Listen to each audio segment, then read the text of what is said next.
여러분 기도를 많이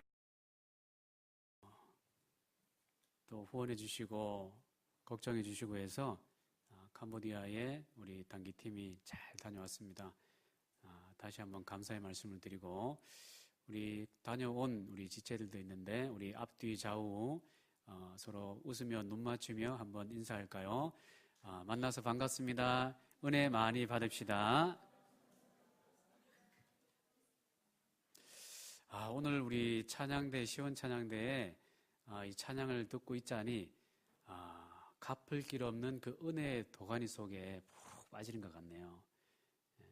특히 오늘 우리 주희 집사님의 옆모습이 비너스 석고상처럼 제가 대입 때 비너스 석고상 대상을 하고 들어갔었는데 비너스 석고상이 딱 있길래 제가 깜짝 놀랐네요. 하여튼 감사드리고 아주 은혜로운 찬양 감사합니다. 여러분 제가 한 사람을 좀 소개해 드리려고 하는데요. 이 사람은 어느 조용한 시골에서 태어났고 집안이 시골의 가난한 가정에서 태어났기 때문에 제때 학교에 입학하지도 못한 사람이었습니다.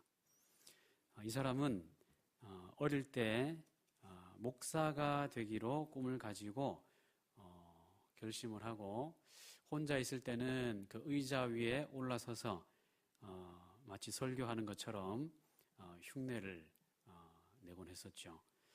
그리고 음악에도 재주가 있어서 수도원 합창단의 단원이 되기도 했었습니다.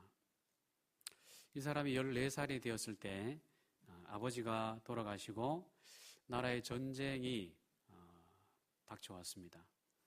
그때 군대에 어린 나이에 입대를 해서 열심히 조국을 위해서 싸웠고 충성하고 헌신해서 나중에는 훈장까지 받게 되었습니다. 이 사람이 군대 복무를 하고 있는데 군 복무를 하고 있던 어느 날 강아지 한 마리가 막사 안으로 들어왔습니다. 다른 사병들은 다른 군인들은 이 강아지가 지저분하고 더럽고 해서 발로 차고 쫓아내기 위해서 그렇게 했는데 이 젊은이는 이 강아지가 불쌍해 보여가지고 옆에 데리고 와서 먼저 목욕을 깨끗하게 씻기고 그리고 식사 시간에도 자기의 식사를 일부 남겨와가지고 이 강아지에게 나눠줬습니다. 그러다가 어느 날 이 강아지를 누군가가 훔쳐갔어요. 강아지를 이렇게 돌보던 이 사람이 너무 이렇게 강아지가 없어진 사실이 마음이 아파서 섭섭해서 며칠간 밥을 제대로 못 먹을 정도로 끙끙 앓을 정도로 이 사람은 정이 많은 사람이었습니다.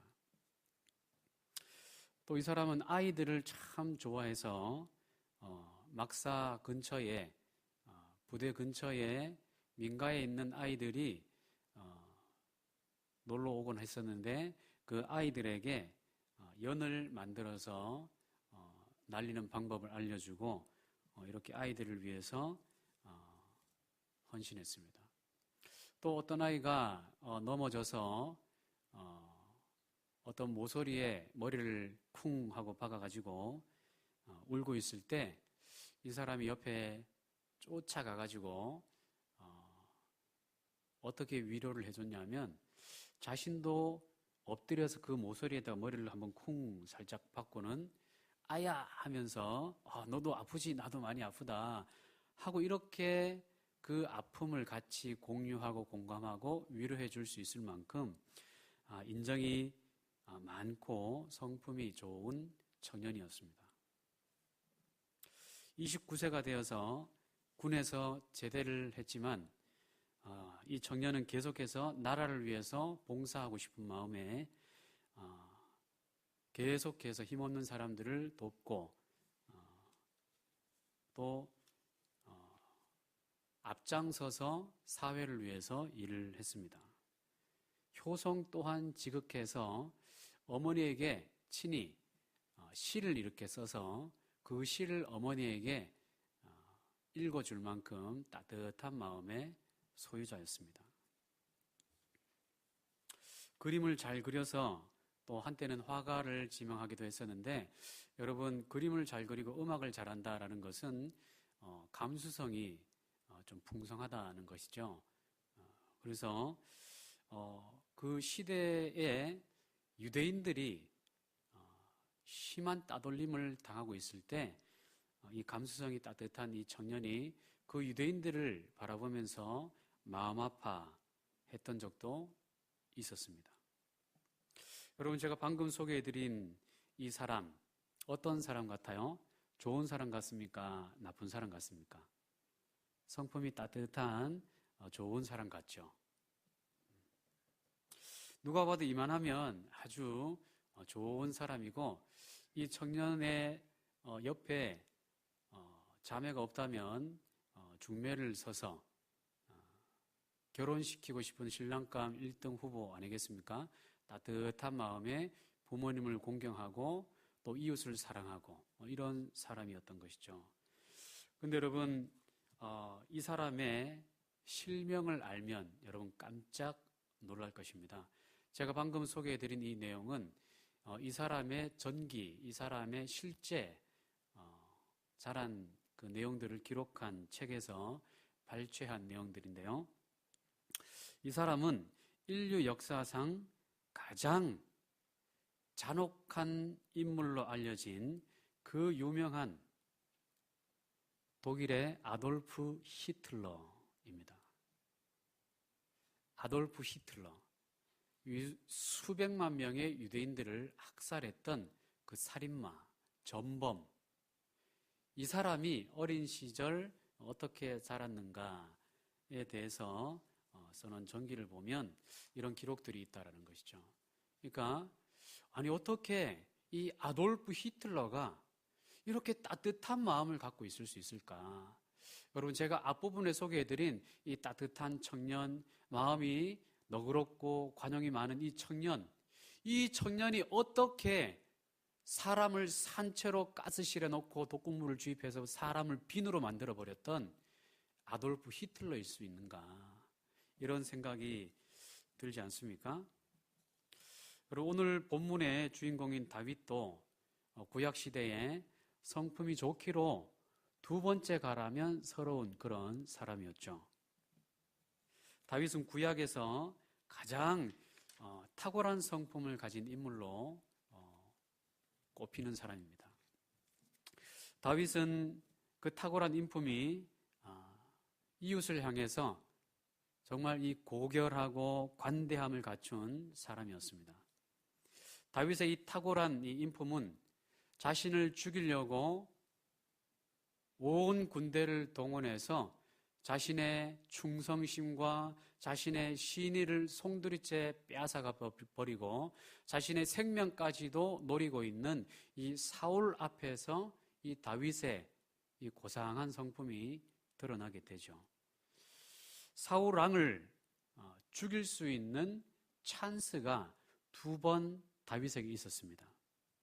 온갖 방법을 동원해서 이 다윗을 죽이기 위해서 사울이 군사를 동원해서 마치 토끼몰이 하듯이 다윗을 사냥하듯이 그렇게 쫓아다닐 때 다윗이 도망다니고 그 도망자 생활을 하던 중에 두 번 이 사울을 해치울 수 있는 기회가 있었어요. 한 번은 동굴에 볼일을 보러 사울이 들어와 있을 때 다윗이 그 안에 자신의 신복과 숨어 있었거든요. 그래서 다윗이 바로 눈앞에서 볼일을 보고 있는 이 사울을 바라보면서 그 신복이 뭐라고 합니까? 그냥 칼만 한번 휘두르면 이 원수를 끝낼 수 있다. 좀 뭐 하면 내게 명령만 내리면 내가 끝내겠다고. 그런 지척의 거리에서 바울은 웅크리고 앉아가지고 바울이 아니죠. 사울이 웅크리고 앉아서 볼일을 보고 있는 거예요. 완전히 무방비 상태죠. 그래서 그냥 달려들어서 끝내면 끝나는 상황입니다. 근데 그때 다윗이 뭐라고 합니까? 여호와께서 기름 부으신 하나님의 사람을 해할 수 없다. 이렇게 그 천혜의 기회를 발로 찼습니다. 이런 똑같은 기회가 한 번 더 오게 될 때 그때도 무방비 상태에 있는 사울을 죽일 수 있었는데 다윗이 그때도 이 사울에게 칼을 대지 않고 사울의 그 옷 끝자락에 술을 싹 베어가지고 나중에 그 옷술을 들고 보여주면서 사울에게 내가 당신을 선대하고 있다. 당신을 존대하고 있다. 기름 부은 여호와께 기름 부은 당신을 내가 내 임의로 해치 아니하고 이렇게 기회가 왔음에도 불구하고 나는 선하게 당신을 대했다라고 말할 정도로 이렇게 자신의 원수에게조차도 관대함을 베풀고 하나님의 뜻을 순종하는 그런 탁월한 인품의 소유자였죠. 이웃을 향해서 이런 탁월한 성품을 가지고 있었을 뿐만 아니라 하나님을 향해서도 탁월한 신앙심을 가지고 있었습니다. 그가 홀로 아름다운 왕궁에 있을 때 마음의 탄식이 무엇이었습니까? 나는 이렇게 아름다운 백향목 궁에 편안하게 있는데 여호와의 궤는 법궤는 초라하기 그지없는 그런 천막의 저 구석에 어딘가에 있구나.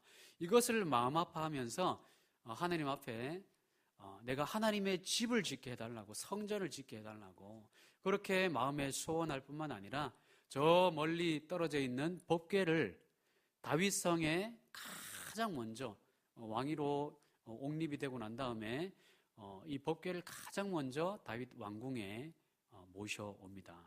이 다윗 왕궁에 모셔올 때 어떻게 모셔옵니까? 여러분 잘 아시는 것처럼 이 법궤 앞에 다윗이 춤을 추며 기뻐하며 맞이하고 있었죠. 그래서 그 왕비 미갈이 왕이란 사람이 채통도 없이 이 백성들이 보는 앞에서 어떻게 채통도 없이 덩실덩실 뛰면서 춤을 출 수가 있느냐 이렇게 면박할 정도로 이 법궤가 들어올 때 덩실덩실 춤을 추며 기뻐했던 다윗이었죠. 그렇게 법궤를 그 성에 안치해 오고 그냥 성의 한 구석에 방치해 놨는 것이 아니라 레위인과 제사장들을 하루 24시간 돌아가면서 이 법궤 앞에서 예배드리도록 찬양하도록 12반차를 조를 짜서 하나님을 계속해서 찬송하게 했습니다. 여러분 시편의 150편의 시편 중에 절반 이상의 시편을 다윗이 저작했지 않습니까? 이것이 무엇을 말합니까? 다윗의 삶이 늘 예배하는 삶이었다라는 거예요. 어디에 있든지 무엇을 하든지 다윗은 하나님을 찬양하고 하나님을 경배하고 내 마음을 쏟아서 하나님을 예배했던 그런 사람이었다라는 것이죠. 그래서 다윗은 사람들에게도 탁월한 성품을 가지고 있었을 뿐만 아니라 하나님을 향해서도 탁월한 신앙 고백과 사랑을 고백했던 구약시대 그야말로 구약의 인물 중에 인물 바로 다윗이다라는 것이죠. 이 고결하고 관대한 인품을 가진 다윗, 하나님을 가장 사랑했던 다윗, 그가 마치 이 아돌프 히틀러 수백만 명을 산채로 죽였던 산 사람을 불태워서 빈으로 만들어버렸던 이 살인마 아돌프 히틀러처럼 이 다윗이 어느 순간 광기에 사로잡혀서 하나님 앞에 악을 범하게 되죠. 그래서 사무엘하 11장 27절 오늘 본문 앞으로 거슬러 올라가면 11장 27절 말씀을 보시면 하나님께서 다윗을 향해서 다윗이 행한 그 일이 여호와 보시기에 어땠다고 합니까? 악하였다라고 하나님께서 책망하십니다. 이렇게 탁월한 삶을 살고 있었던 다윗이 하나님 앞에 악한 행동을 했다라는 거예요. 여러분 어떤 악인지는 잘 알고 계시죠? 다윗이 우리아의 아내 밧세바를 목욕하고 있는 밧세바를 눈으로 보고 음욕을 품고 그 음욕이라는 광기에 사로잡혀가지고 그 밧세바를 범하고 이 밧세바를 범한 것을 은폐하기 위해서 그의 남편 우리아를 그 전장의 최전방으로 보내가지고 죽도록 내버려 둬라 라고 하는 청부살인까지 하게 됩니다. 간음하고 청부살인을 하고 또 그것을 또 은폐하기 위해서 온갖 거짓을 행했던 이 다윗. 여러분, 이 다윗이 얼마나 이 고결한 성품을 가지고 있었는지, 그 양을 사랑하되 이 양이 얼마나 사실은 이 양은 그냥 그 집안의 재산이잖아요. 이 양을 키워서 팔아서 살림에 보태 쓰는 그런 것입니다. 근데 이 다윗은 이 양을 사랑해서 마치 사람과 사랑하듯이 이 양이 곰이나 사자에게 움켜 잃게 되는 그런 상황이 오면 목숨을 걸고 달려가가지고 그 곰의 입을 벌리고 사자의 입을 벌려가지고 그 양을 구출해 올 정도로 마음이 따뜻한 사람이었어요. 그런데 어떻게 이 다윗이 음욕의 이 광기에 사로잡혀서 간음을 범하고 또 자신의 충직한 장군을 음모를 통해서 죽여버리고 이런 일을 할 수가 있었을까요? 여러분, 오늘 본문에도 보면 다윗이 나단에게 이르되 내가 여호와께 죄를 범하였노라 이렇게 고백하고 있습니다. 그럼 오늘은 이 죄에 대해서 좀 나누려고 하는데요. 여러분, 이 죄라는 것은 일반적으로 세상 사람들은 이 죄에 대해서 그렇게 심각하게 생각하지는 않습니다. 그래서 이 죄를 다룰 때 어떤 심리학적인 방법, 인본주의적인 방법으로 이것의 원인을 찾아내서 그 원인자와 함께 삼자대면해가지고 용서를 구하고 용서를 받고 서로 마음을 위로해주고 하면 이 상처가 치유가 된다. 그리고 긍정적인 마음을 가지고 할 수 있다라는 마음을 가지고 계속해서 작은 성취를 맛보고 행해 나가면 이 죄 문제, 이 상처 문제는 해결된다. 인본주의는 이렇게 죄에 대해서 생각을 합니다. 그래서 죄를 대하는 방법도 굉장히 피상적이에요. 그런데 성경은 죄를 어떻게 대하고 있습니까? 죄는 강력한 힘을 갖고 있어서 이 죄에 한번 사로잡히면 이 죄가 그 사람을 속박해버리는 것이죠. 아무리 선량하고 아무리 고귀한 성품, 아무리 효성이 짙고 아무리 고상한 성품을 갖고 하나님을 사랑하는 사람이라 할지라도 이 죄에 속박되기 시작하면 아무것도 보이지 않는 거예요. 하나님도 보이지 않고 이웃도 보이지 않고 내 최고의 우방도 보이지 않고 우리아도 눈에 보이지 않고 오직 음욕, 오직 죄악, 오직 질투, 오직 분노, 그것만 눈에 딱 보이는 거예요. 그것을 갖기 위해서 수단과 방법을 가리지 않게 되어 있습니다. 그래서 이 죄에 속박되기 시작하면 아무것도 눈에 보이지 않는 채 죄에 막 질질 끌려다니기 시작하는 거예요.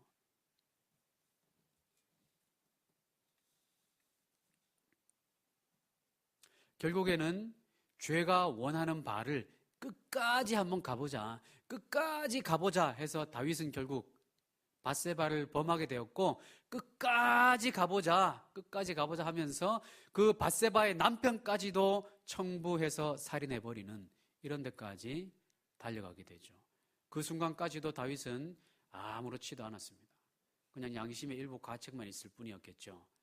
그것을 계속해서 은폐하기 위해서 아무 일 없었다는 듯이 왕좌에서 떵떵거리면서 있었습니다.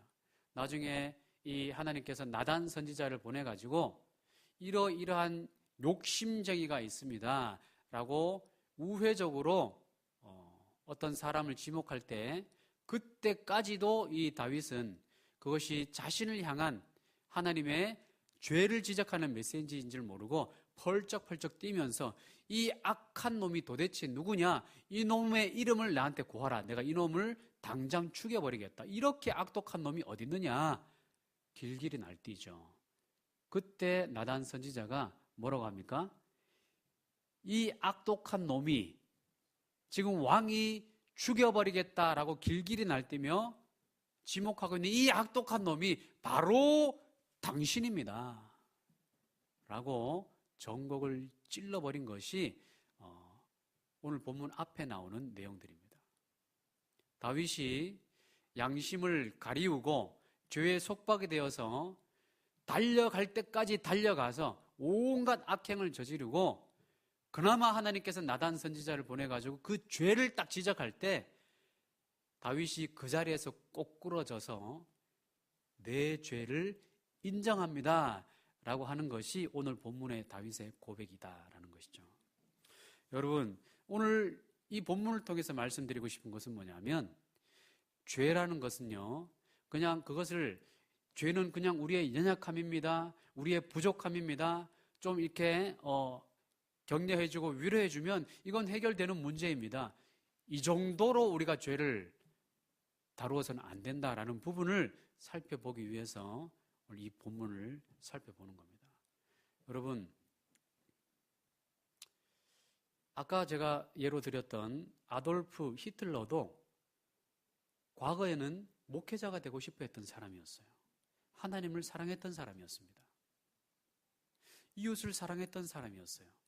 그런데 어느 순간 가정의 어떤 치욕적인 일에 유대인이 관련이 되어가지고 그 유대인에게 앙심을 품고 온 유대인을 다 멸해야 되겠다 이런 원수, 이 앙심을 갖게 된 데서부터 이 사람이 획 돌아버린 거예요.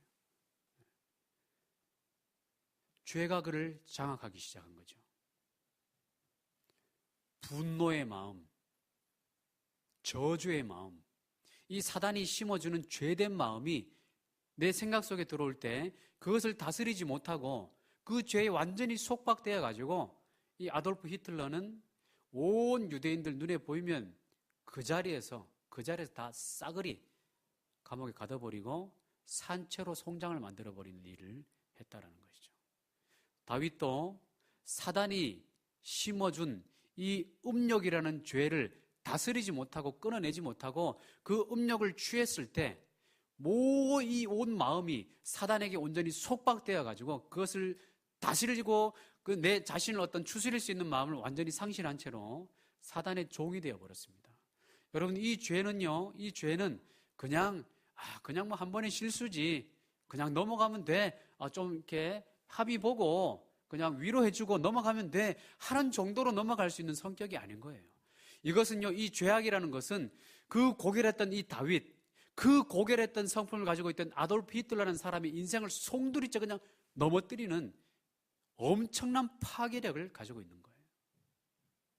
그래서 이 죄는 그냥 연약하기 때문에 내 연약함입니다, 나의 어떤 부족함입니다, 죄송합니다 하고 넘어갈 수 있는 이런 성격의 것이 아니라 이 죄에 한번 속박이 되기 시작하면 내 영혼을 잃어버리게 되고 관계되어 있는 사람의 영혼을 송두리째 짓밟게 되고 이 죄악으로 말미암아서 지옥으로 갈 수밖에 없는 죄의 대가를 치러야 된다라는 거예요. 죄는 무시무시한 겁니다, 여러분. 죄는 무시무시한 거예요. 죄는 그냥 당사자끼리 아이고 죄송합니다, 내가 실수했습니다, 이래서 그냥 해결될 것이 아니에요. 죄는요, 이걸 해결할 수 있는 유일한 방법은 독생자 예수 그리스도밖에 없는 거예요. 예수님이 오셔서 우리가 저지르고 엎어놓은 이 죄악을 우리는 어찌할 수가 없고 예수님만이 이것을 해결할 수 있는 것이 죄다라는 것을 성경은 알려주고 있습니다. 죄는 무시무시한 겁니다, 여러분. 죄에 한번 딱 사로잡히면 눈에 뵈는 게 없어요. 분노하게 되고 화를 내면서 막 저주하면서 칼을 휘두르게 되어 있고 총을 난사하게 되어 있고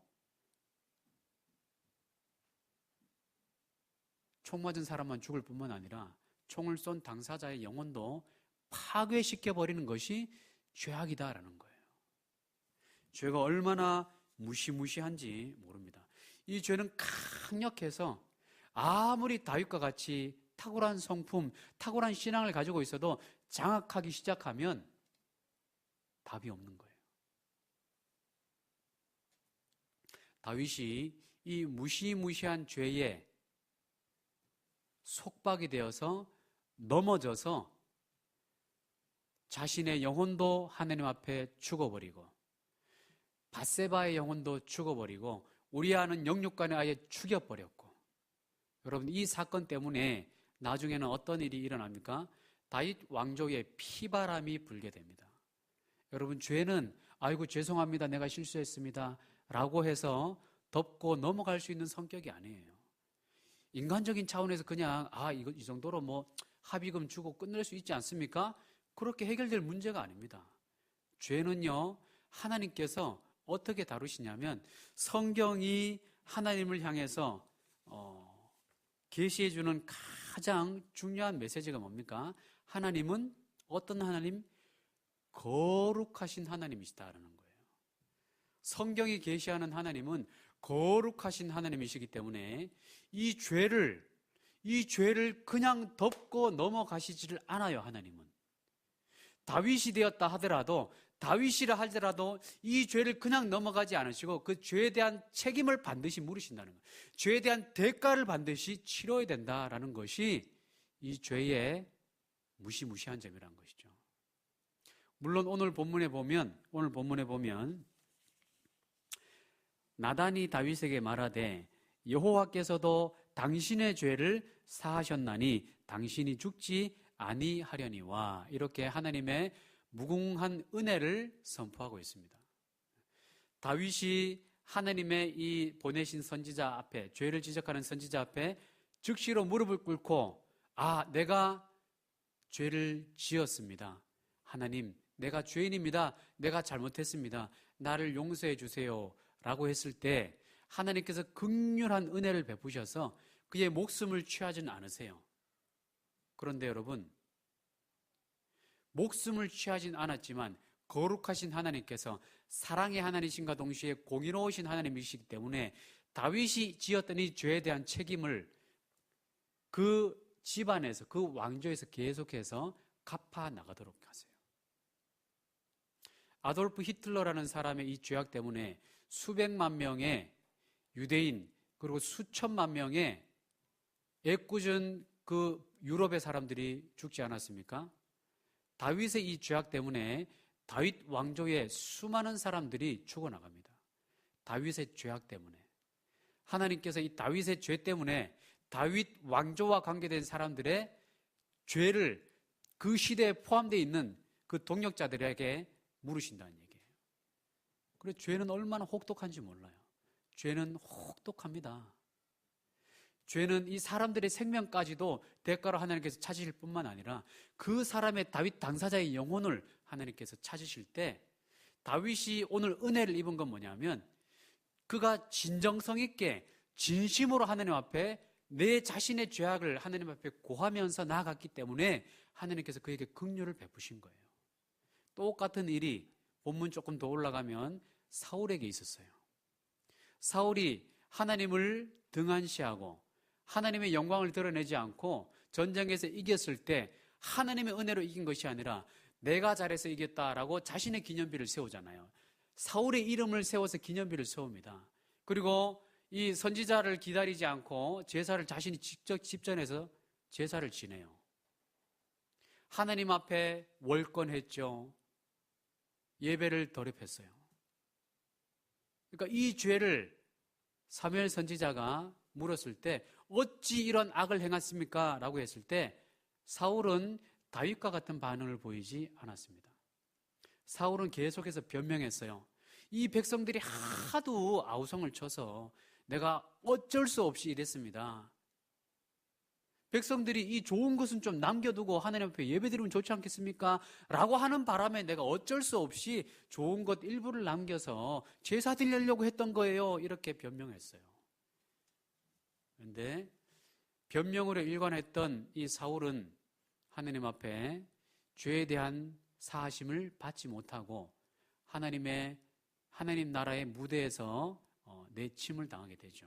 근데 다윗은 진정성 있게 겸손하게 자신의 죄악을 그대로 맞습니다. 내가 방금 길길이 뛰며 이 죽일 놈이 누구냐 했던 바로 그 죽일 놈, 그 놈이 바로 나입니다 라고 하나님 앞에 회개하고 나아갈 때 하나님께서 긍휼함을 베푸셔서 그의 죄를 용서해 주신 거예요.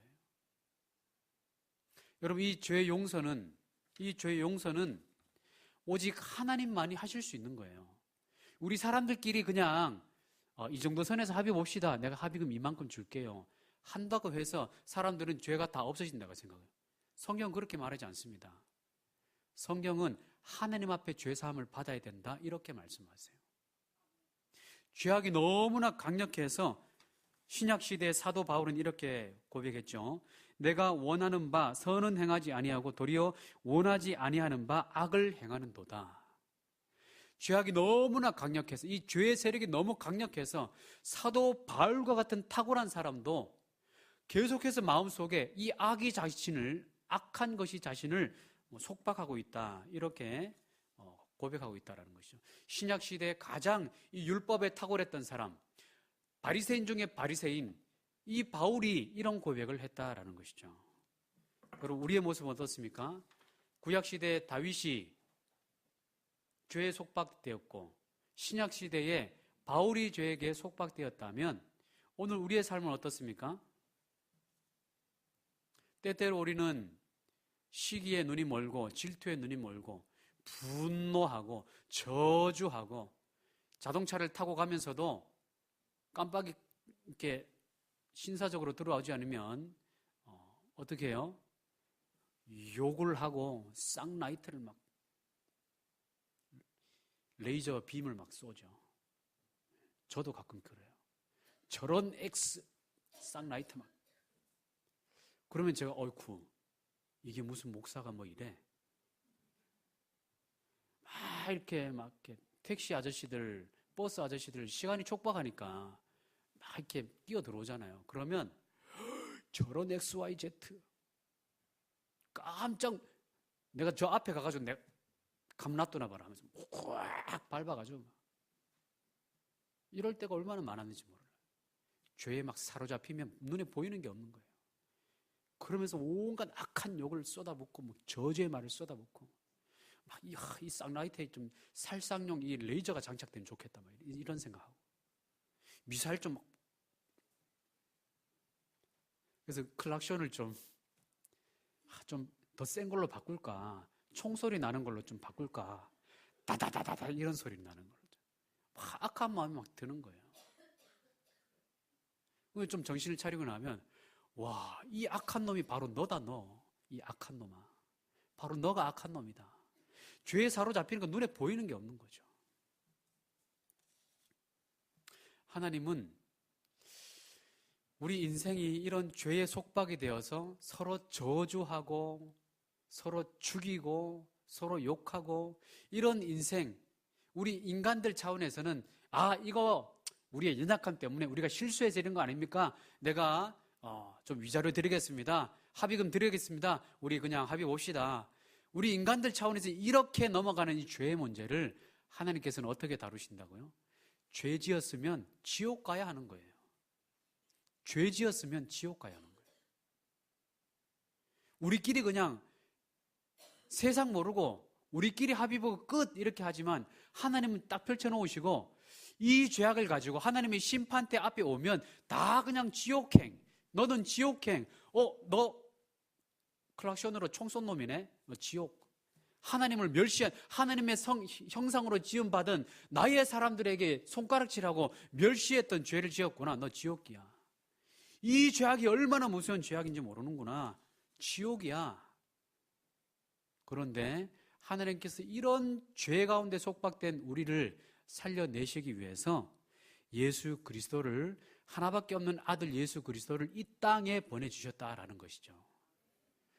우리 차원에서는 해결될 수 없는 문제를 하나님께서 친히 해결해 주시기 위해서 예수 그리스도로 성육신으로 우리에게 오셔가지고 우리가 우리 죄 때문에 십자가라는 그 사형틀에 달려서 채찍 당하고 못 박임을 당하고 죽임을 당하고 창으로 찔림을 당해야 되는데 예수님께서 친히 고난당하시고 멸시당하시고 침뱉음을 당하시고 우리의 죄를 모든 죄를 다 담당해 주셨다라는 것이죠. 이것이 은혜라는 것입니다. 이 은혜가 오늘 다윗의 입술을 통해서 구약시대 때 고백되어지고 있는 것입니다. 나단이 다윗에게 말하되 여호와께서도 당신의 죄를, 이 심각하고 이 무시무시한 영혼의 죄를 사해 주시고 당신을 죽이지 않았다. 뭡니까? 예수 그리스도의 그 피 흘림을 통해서 하나님께서 친히 피 흘림을 통해서 다윗의 죄를 대신 담당해 주셨다라는 것이죠. 여러분, 오늘 우리에게도 다윗이 경험했던 이 은혜가 필요합니다. 하나님께서 독생자 예수 그리스도를 보내셔서 우리로서는 도무지 감당할 수 없는 이 죄의 강력한 영향력, 죄에게 한번 사로잡히면 눈이 멀어가지고 아무것도 보이지 않고 욕하고 음욕을 부리고 정욕을 부리고 중독에 빠지고 재산 쏟아붓고 시간 쏟아붓고 건강을 쏟아붓고 죄에 탐닉할 수밖에 없는 우리 불쌍하고 연약한 우리 존재를 하나님께서 살려내기 위해서 예수 그리스도를 통해서 예수 그리스도의 그 십자가의 피 흘림을 통해서 우리를 살려내신 줄 믿으시길 바랍니다. 여러분, 하나님의 이 말할 수 없는 긍휼과 무한하신 사랑으로 오늘 우리 눈앞에 와 계신 예수 그리스도, 여러분은 꼭 붙들고 계십니까? 여러분은 예수 그리스도를 꼭 붙들어야 승리할 수 있는 거예요. 이 강력한 죄에 승리할 수 있는 비결은 예수 그리스도밖에 없습니다.